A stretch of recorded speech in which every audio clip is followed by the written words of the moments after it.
I decided to let the mystery hat pick out my painting idea. So my sister actually came up with this, and I just wrote down loads of different things on pieces of paper of what I could potentially paint. And then I have to pick out 2 random ideas, and hopefully they actually go nicely together. So the first thing that I got was bouquet. This I was actually very excited about. I've been wanting to paint a bouquet for a while.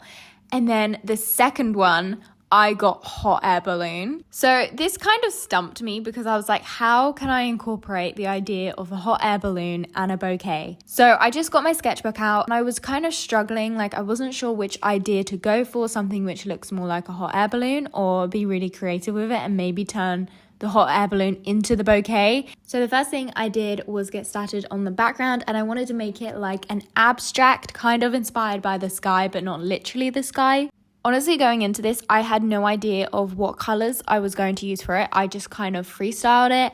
I also recently had a bit of a crazy idea the other day that I wanted to try sewing beads or like pearls onto my paintings. So I decided, you know what, since this was kind of an experimental painting anyways, why don't I just try it on this painting? It honestly felt so scary though, because obviously I've spent a long time on this at this point already, and I was basically making holes in the painting. So there was no like undo. I couldn't just paint over or anything because there would literally be a little hole in the canvas, which would kind of ruin it.